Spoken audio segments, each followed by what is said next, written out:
Fala, gente, bem-vindo a mais um Lip Travel Show aqui na Índia. Pessoal, estou aqui aos pés do Himalaia, numa cidade chamada Rishikesh, para mostrar para vocês essa região norte da Índia, como é super interessante. Então, estão gostando de Índia, né? Então bora comigo ver Rishikesh.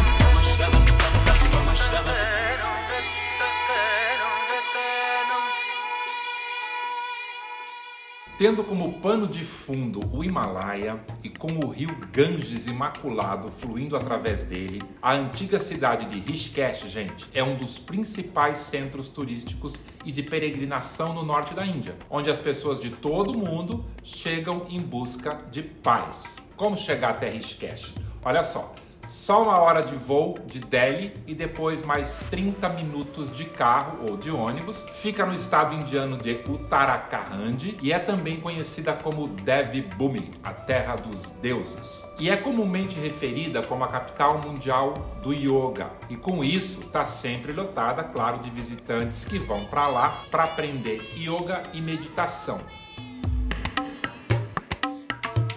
Aulas de meditação e yoga, pessoal, são de muito fácil acesso, assim como professores de música, de dança, astrólogos, tratamentos ayurvédicos, massagens e praticantes de cura de vários tipos, tá? Por ficar aos pés dos Himalaias, quase na fronteira lá já com o Nepal e com a China, Rishikesh é considerada uma das cidades indianas mais sagradas, por isso a busca pela espiritualidade, pelo equilíbrio, pelo eu interior, né? Muita gente considera essa cidade uma das maiores fontes de inspiração do mundo. A primeira impressão é de fascínio pela cidade, pela geografia do lugar principalmente. Ela é dividida em 2 partes pelo sagrado rio Ganges. E aí 2 enormes pontes conectam os 2 lados. Mas se preparem. Apesar de ser uma cidade pequena, tem apenas 140 mil moradores, as ruas estreitas, lotadas e o trânsito caótico, mas não tanto quanto aquele que eu mostrei para vocês no vídeo de Delhi, refletem o mesmo cenário de outros lugares da Índia. A diferença é que em Rishikesh todo mundo sempre dá um desconto por ela ser considerada um pouco mais mágica do que as outras, tá? Mas a verdade é que mesmo pequenas, suas ruas também são cheias de pedestres, cheias de vacas, cheias de cabras, de motos, rickshaws circulando para tudo que é lado. Atravessar essa ponte estreita aí, pêncil, que chama Ramjula, é uma experiência e tanto, vocês vão gostar. Mas a verdade é que vale a pena andar, observar as lojas, as barracas, as comidas das mais diferentes, porque a gente está no interior, né? Roupas, joias, tecidos, artigos espirituais, livros, farmácias ayurvédicas, gente, tem de tudo nessa região central de Rishikesh. Tem também os mercados Lakshman Jhula e o Ram Jhula. Um fica de cada lado da ponte, tá? E são os mais famosos entre os turistas. Outra boa opção que o pessoal gosta muito é o primeiro mercado de lá, que chama Rishikesh Main Market, onde os preços são aí um pouco mais baratos do que nos 2 anteriores. Nessa região, a 340 metros do nível do mar, o rio Ganges, ainda próximo de sua nascente, é bem mais limpo. Quando não chove, por exemplo, ele fica até translúcido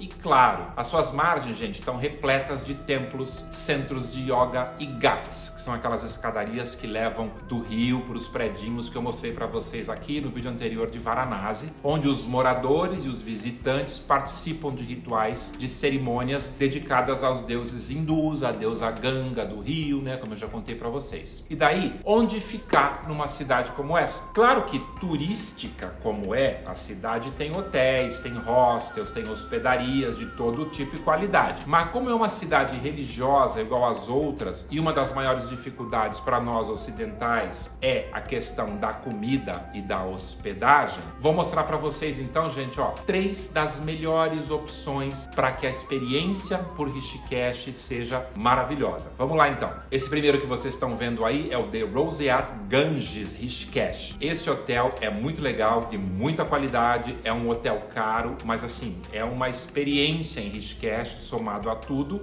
Os hotéis também são experiências, né? E depois vem o Taj, já mostrei vários Tajes aqui no vídeo, é uma rede de hotéis indianos de luxo, né? Esse chama Taj Rishikesh Resort and Spa Uttarakhand. É também um hotel, preço um pouco mais caro, mas é um Taj. E tem o Anand Kashi by the Ganges, que é esse outro aí que vocês estão vendo, que é simplesmente sensacional também. E além dos hotéis, claro, existem os ashrams, que são, inclusive vários, são reconhecidos internacionalmente como centros de estudos filosóficos e outras antigas tradições indianas de bem-estar. Mas e o que são os ashrams? Bem, a palavra ashram significa local onde mora um guru ou um acharya, que é um professor. E é onde as pessoas se reúnem para estudar, praticar yoga e meditação. Lembra daquele filme Comer, Beber e Rezar? Errou! Então, a Elizabeth Gilbert, a autora do livro, né, foi parar em um ashram na Índia. Lá, ela trabalhou a devoção em busca da paz interior, aprendeu a meditar e até fez voto de silêncio. E a rotina descrita nas páginas do best-seller dele e depois retratada nas telas pela Julia Roberts, que viveu a protagonista na adaptação para o cinema, é a de milhares de pessoas que anualmente chegam a esses lugares em busca de autoconhecimento. Na Índia, os mais procurados pelos estrangeiros são os que ensinam yoga, artes ou sânscrito, que é a língua da literatura e da ciência hindu. O Ayurveda, por exemplo, o sistema tradicional de medicina indiana, também pode ser selecionado em um desses ashrams. Estou colocando aqui para vocês, ó, Pamarth Niketan. Foi fundado por Swami Shuddhavananda Maharaja em 1942 e é o maior e mais famoso ashram da cidade. Olha só o que ele tem. Mais de 1000 quartos para acomodar peregrinos indianos e estrangeiros em busca de ensinamentos hinduístas e práticas de orações, yoga, meditação, como eu falei. Custa em média $60 por noite por uma cama, tá? Num quarto compartilhado e sem banheiro dentro. Então ficar em ashram é outra experiência, não é ficar em hotel, tá? Agora, tanto no Parmarth quanto em outros locais que ficam às margens do rio também, todo fim de tarde acontecem várias cerimônias, como aquela, por exemplo, a cerimônia Aarti, que eu já mostrei para vocês lá em Varanasi, como aqui tá às margens do rio. Todo mundo vem também para fazer essa cerimônia em veneração à deusa Ganga. Historicamente, gente, tem várias lendas associadas a Rishikesh, desde menções nos textos sagrados épicos, como por exemplo o Ramayana, até as mais recentes, como a conexão da cidade com a banda inglesa Beatles. Sabia disso? Em fevereiro de 1968, a banda visitou o ashram do Maharishi Mahesh Yogi, agora popularmente conhecido como Ashram dos Beatles. Isso para aprender meditação transcendental. Nesse ashram, durante a hospedagem, a banda compôs 48 músicas, muitas das quais aparecem no White Album e algumas até no Abbey Road. John Lennon gravou uma canção chamada The Happy Rishikesh Song depois que ele teve em Rishikesh nesse ashram. E hoje em dia muita gente vai para Rishikesh para seguir os passos dos Beatles, para desestressar, para aprender yoga, para estudar filosofia antiga e espiritualidade, mas para tentar fazer na visão que eles tiveram da cidade. E além deles, Steve Jobs, o fundador da Apple, teve uma passagem transformadora pela cidade que eu vou contar para vocês aqui mais pro final do vídeo.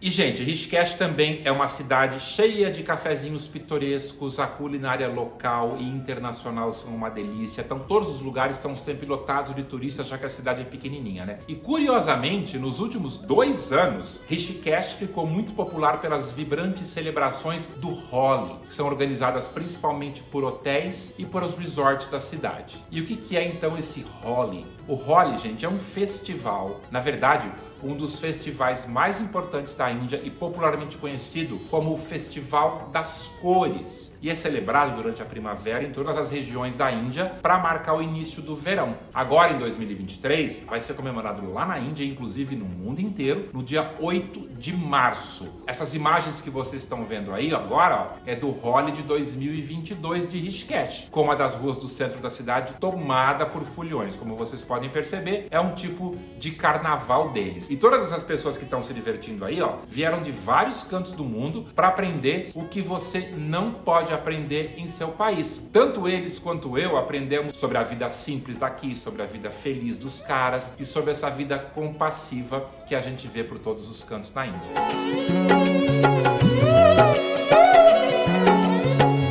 Vashishta Cave. O que é isso, gente? A 25 quilômetros de Rishikesh fica esta antiga caverna onde, segundo a mitologia hindu, o sábio Vashishta, que era um Manasputra, que significa filho humano do deus Brahma, meditou com sua esposa, dizem eles que por centenas de anos. E essa caverna é pequenininha, cabe dentro dela só 12 pessoas por vez, e ali dentro, ó, o chão é forrado com uns tapetinhos brancos, a gente sente aromas de óleo queimando, os gravetos, algumas velas, o que faz do lugar assim meio que um mini santuário de meditação espiritual super pacífico, ideal para quem já medita e gosta de fazer meditação profunda. E era aqui nessa caverna que Steve Jobs vinha meditar antes de começar seu império de tecnologia nos Estados Unidos. Segundo os hindus, foi esse lugar que teria inspirado Jobs a criar a Apple. Antes de começar sua jornada para se tornar talvez um dos maiores inovadores do nosso tempo, Steve Jobs, após ler alguns autores indianos, ficou viciado em filosofia oriental e decidiu embarcar então em meados de 1974, quando ainda era um funcionário da Atari, numa jornada para encontrar o seu eu interior na Índia. Ele não foi sozinho, ele foi com um amigo dele da faculdade, o Daniel Kottke, que mais tarde inclusive virou o primeiro funcionário da Apple. Aliás, ó, foi o Kottke quem montou o primeiro computador da Apple na garagem do Steve Jobs em 1976. E as lembranças dos inebriantes 7 meses dos anos 70 que Steve Jobs passou e morou na Índia são meio assim que nebulosas, sabe? A dupla não mantinha nenhum diário, não tinha câmeras, portanto não há registros dessa visita. Afinal, os caras estavam indo pra lá, né? Pra quê? Pra fugir do materialismo. E parece que a experiência transformou Steve Jobs. Ele voltou, gente, como um budista, vestindo roupas indianas e dizendo que toda aquela fé na inteligência humana e na tecnologia que ele tinha encontrado como inspiração por lá, através dos ensinamentos do guru Nem Karoli Baba e seu ashram Kaishdaram, foi o que transformou a vida dele para sempre. E tem relatos que durante esse tempo, Jobs também teria experimentado psicodélicos, tido experiências com LSD e declarado ter sido uma das 2 ou 3 coisas mais importantes que ele tinha feito em toda a sua vida. Desde então, Steve Jobs se tornou praticante assíduo do Zen budismo, até sua morte, né, em 5 de outubro de 2011, aos 56 anos, deixando para o mundo esse fenômeno da tecnologia, a Apple, e para quem não sabe, fundada, portanto, por um budista. E o mesmo caminho, pessoal, foi seguido por vários outros gênios do Silicon Valley. Por exemplo, para Mark Zuckerberg, que era um seguidor de Jobs, ele disse, ó,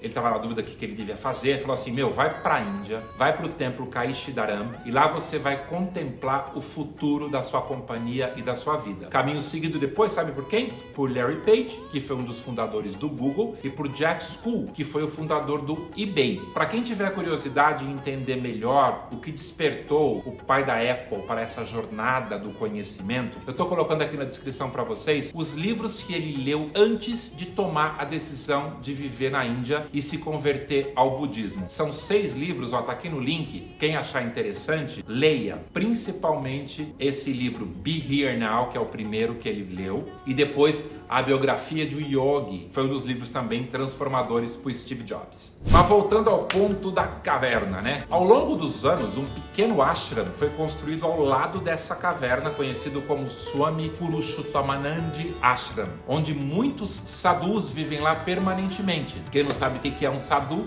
dá uma olhada nessa foto. E tem também uma prainha de rio em frente à caverna, que é o cenário perfeito para dar aquela relaxada, refletir com a natureza, dar um tibum nessa parte mais limpa do Ganges, como fizeram aí, ó, esses meus amigos que vocês estão vendo nas fotos, os amigos queridos, minha família, Namastê família, que eu conheci nessa viagem sensacional, vou levar para sempre comigo, todo mundo aí nadando no Ganges. Isso porque esse local fica antes da cidade, né? Ou seja, aqui o rio Ganges passa, mas antes de chegar na cidade de Rishikesh. Por isso, claro, o lugar é mais limpo para mergulho. E essa cena que vocês estão vendo aí no vídeo, ó, é uma cerimônia de cremação também, que acontece ao longo de todo o Ganges, inclusive aqui na região da caverna de Vashishta. Ou seja, todo lugar que passa o Ganges sempre tem uma cerimônia de cremação e a gente vai começando a naturalizar isso quando a gente está na Índia.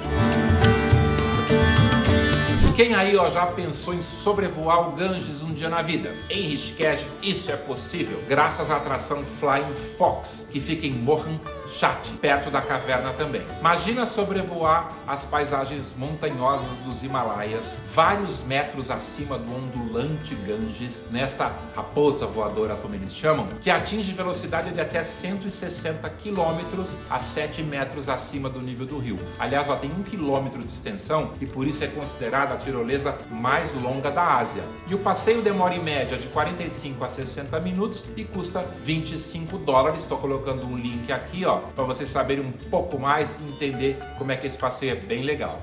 E além da tirolesa, Rishikesh tem mais adrenalina, tá? Isso pela geografia, claro, montanhosa do lugar, né? Com essas corredeiras intensas do degelo do Himalaia que desce aí pro Ganges. Tem atividades radicais e de esportes de aventura, tipo rafting, caiaque, escalada, rapel, salto de penhasco. Tudo isso está disponível o ano inteiro em Rishikesh. Ou tem atividades mais suaves também, tipo caminhar, tomar banho nessas águas, curativas. Esse monte de atividade é muito bacana. Estou encerrando aqui então essa série de Índia, que é esse lugar mágico, inspirador, como vocês viram, cheio de tantas histórias de sucesso. Até porque pisar na Índia é uma experiência intensa. Vocês viram, foram 7 vídeos intensos, né? A gente precisa estar com a mente aberta para conhecer uma nação mística, exótica, complexa, um país em que a beleza e o caos vivem lado a lado, vocês viram isso, onde tudo surpreende, até mesmo quem vai preparado para enfrentar o choque cultural parece ficar meio que, em transe nos primeiros dias na Índia, principalmente pela profusão de cores, de cheiros, para tudo que é lado que a gente olha e anda, né? Nossos olhos ocidentais, pessoal, sempre vão levar um susto na Índia, tá? A falta de higiene agride, a culinária luta contra o nosso paladar, né? Tem muita pimenta, é tudo muito vegetariano, o cheiro de incenso tá por tudo que é parte, o assédio aos turistas nas tumultuadas ruas beira realmente às vezes o insuportável, a atmosfera mística aparece em cada esquina, assim,